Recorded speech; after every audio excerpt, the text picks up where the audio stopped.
I found the apartment online. It was a perfect fit, close to work, affordable, and in a quiet neighborhood. The first few days were peaceful, though something about the hallway lights bothered me. They flickered every time I walked past, but I assumed it was just bad wiring. One night, coming home late, I noticed the flickering had gotten worse. As I reached my door, the lights blinked violently before going dark. I stood there for a moment, waiting for them to come back on, but they didn't. I fumbled with my keys and hurried inside. As I settled in, I heard a faint clicking sound from the hallway. It started off slow but became rhythmic, like the tick-tick-tick of a broken metronome. My heart raced, and I pressed my ear to the door, listening. Nothing.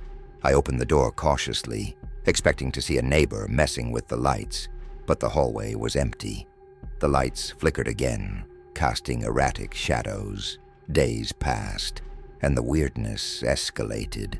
The lights flickered faster, and the clicking sound became constant, almost like something or someone was triggering it. At first, I thought I was being paranoid, but when I invited friends over, they heard it too. One evening, I decided to confront the issue head-on. I stood in the hallway, watching the light bulbs as they flickered. Then, just as I reached to touch one, they exploded all at once, showering me in tiny shards of glass. I screamed and stumbled backward, slipping on something cold and wet beneath me. Looking down, I realized it was water, seeping from the walls and pooling around my feet. The landlord claimed he'd never seen this happen before. Old building? He shrugged. Things break. But I knew it wasn't just the building. That night, I packed my things and left. I never saw the lights flicker again after that.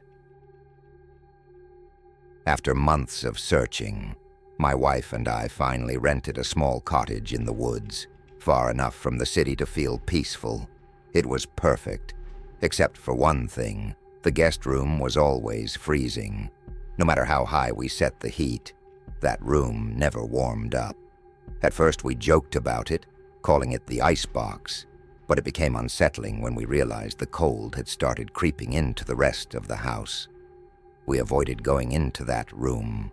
There was no real reason to, except to store a few boxes.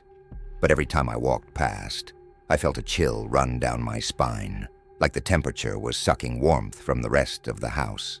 One evening, as we sat down for dinner, we heard the unmistakable sound of footsteps coming from the guest room. Slow, deliberate thumps across the wooden floor. I grabbed a flashlight and cautiously approached, my wife following behind. When I opened the door, the room was as cold as ever, but nothing was out of place. We tried to forget about it, but the coldness seemed to intensify after that. Our bedroom was frigid at night, and we could hear faint noises, soft whispers like someone talking behind closed doors. My wife said she felt like she was being watched. I laughed it off.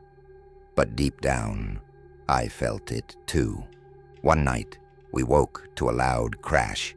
We both sat bolt upright in bed, our breath visible in the freezing air. The noise had come from the guest room. I grabbed a bat and we cautiously opened the door. The boxes we had stored there were scattered across the floor, but what chilled me most was the writing on the wall. Ice crystals, spelling out, "Leave." We packed up and left that night. We never went back for our things. When my wife and I moved into the new rental house, the first thing we noticed was the large mirror in the hallway. It was old, cracked at the edges, but still functional. The landlord had mentioned it was left by the previous tenants. We didn't think much of it. One morning, as I was walking past, I caught a glimpse of something strange. It looked like a smudge, but when I wiped it away, nothing changed. There was a dark patch, like a stain behind the glass, but only when I looked from certain angles. The next day, I noticed the same thing. This time, it seemed to be moving slightly, like smoke swirling behind the glass. I showed my wife, but she couldn't see it. I chalked it up to a trick of the light, but I started avoiding the hallway after that.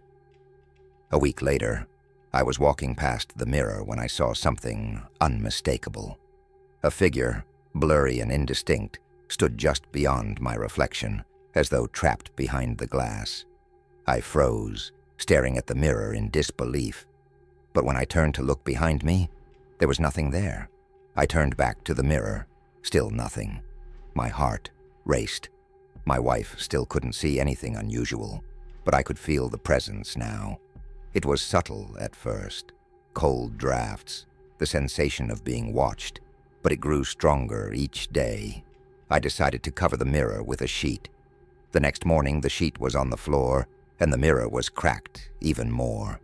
We called the landlord, but he only shrugged and said, "Some things are better left alone." We moved out the next week.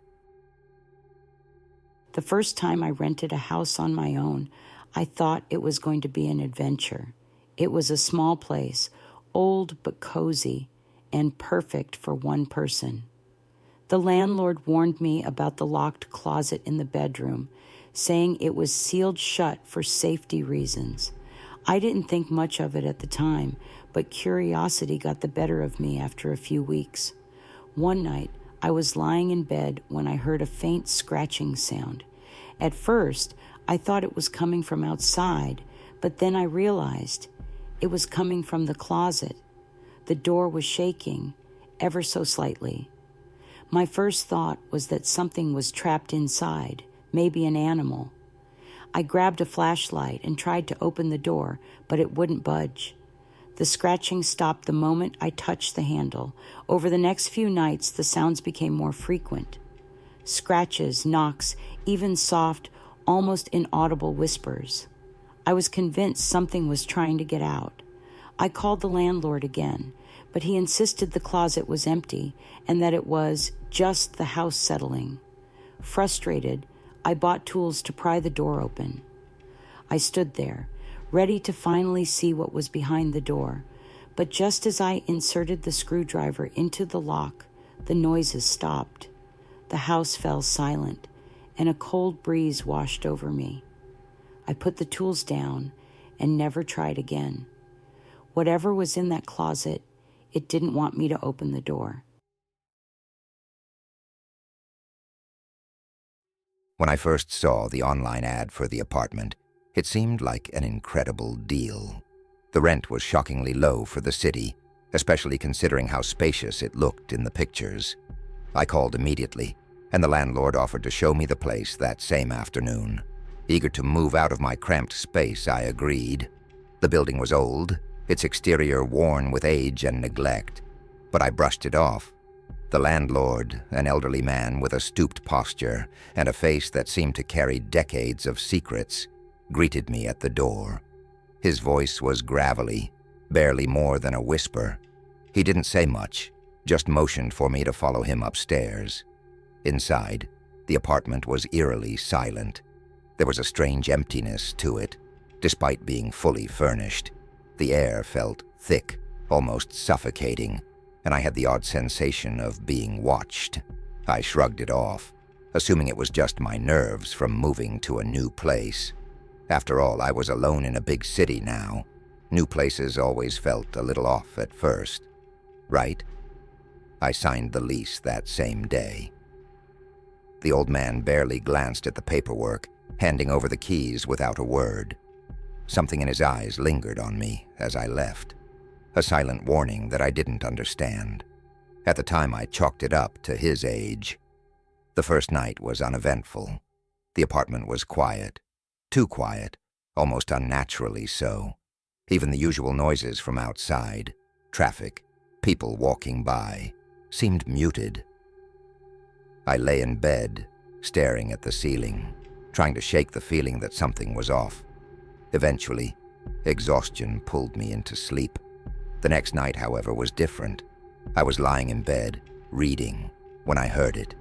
A soft, rhythmic creaking, like the sound of wood bending under pressure. At first, I thought it was coming from the old pipes or the floorboards settling, but the sound continued, slow and deliberate, like someone gently rocking back and forth in a chair. I got up to investigate, walking through the apartment. The creaking sound seemed to follow me, growing louder as I approached the living room. But when I entered, there was nothing there. The old wooden chair by the window sat still, undisturbed. I walked over to it, running my hand along the worn armrests, expecting to find some explanation for the noise.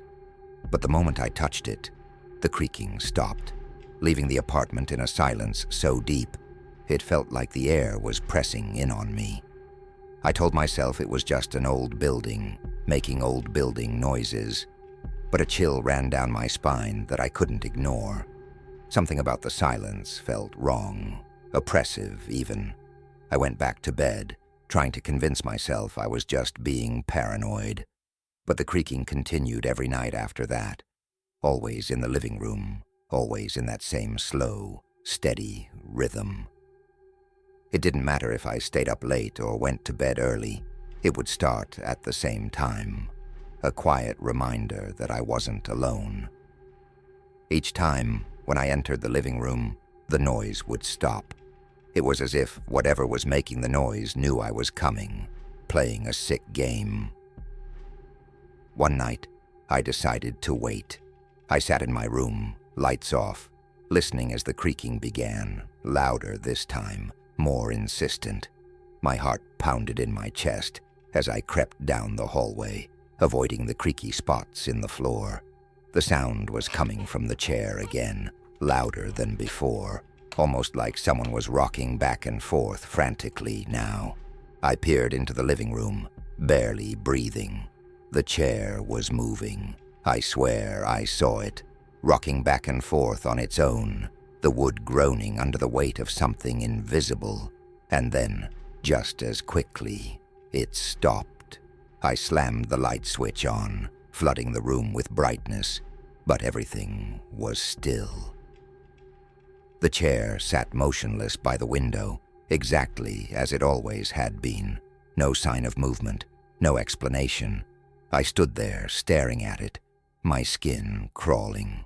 I couldn't ignore it anymore. Something was in that apartment with me. The next day, I decided to confront the landlord. When I called him, he sounded annoyed, like he'd been expecting this call. He was evasive, refusing to give me any straight answers about the apartment's history. When I pushed, he finally muttered something that chilled me to the core. "There used to be someone else there, before you." But he never left. I didn't ask any more questions. That night, I packed a bag and left.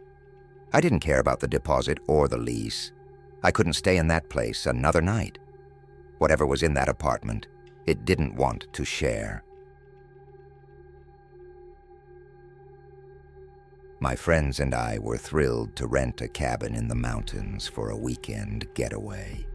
It was remote, isolated from the chaos of the city. Exactly what we needed to unwind. The cabin itself was charming, rustic, with old wooden beams and a stone fireplace. It felt like stepping into another time, far away from the rush of everyday life. As we settled in, we noticed something peculiar. The cabin's walls were covered in old family photos, generations of faces staring out at us from black and white frames. They were charming at first, adding to the rustic atmosphere. But something about the way the eyes seemed to follow you as you walked down the hallway made my skin prickle. One of my friends, always the jokester, made a comment about how creepy the pictures were.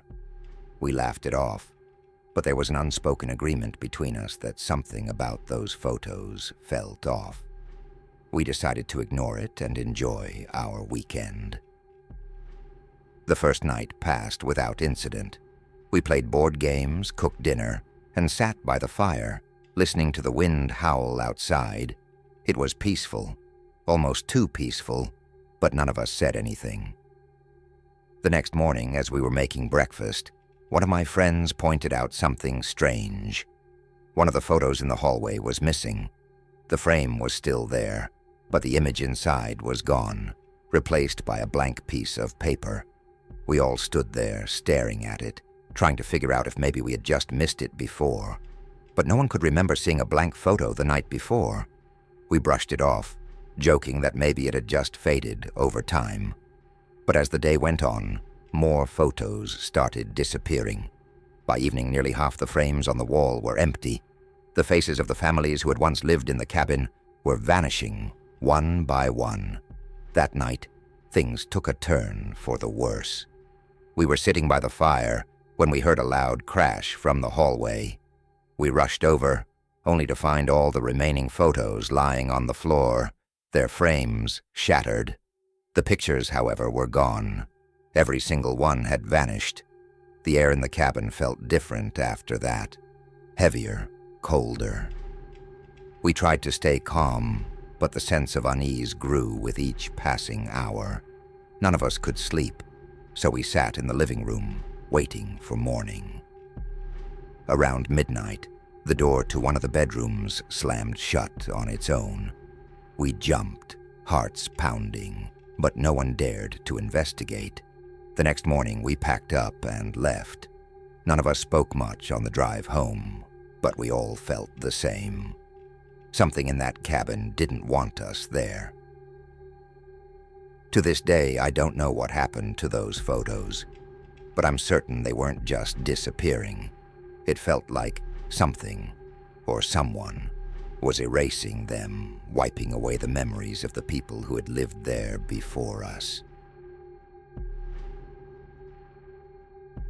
After months of searching for the perfect place, I finally found a small one-bedroom apartment in an old building downtown. It was nothing fancy, but it had charm, high ceilings, large windows, and an affordable rent. I moved in quickly, eager to start my new life.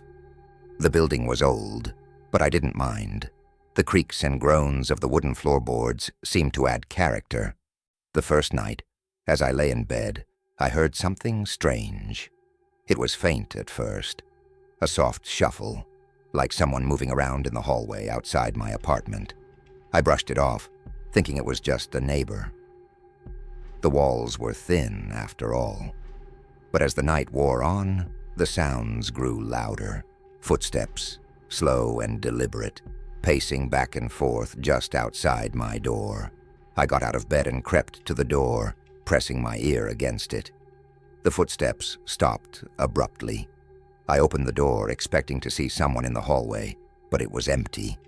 Not a soul in sight. I shrugged it off as old building noises and went back to bed. The next morning, I found the closet door open. I was certain I had closed it the night before. I dismissed it as my own forgetfulness and went about my day, but something nagged at me. A feeling of unease I couldn't shake. It felt like someone had been in my apartment while I slept. A few days later, I woke up to the sound of movement in the kitchen. It was subtle at first, like someone opening and closing cabinets.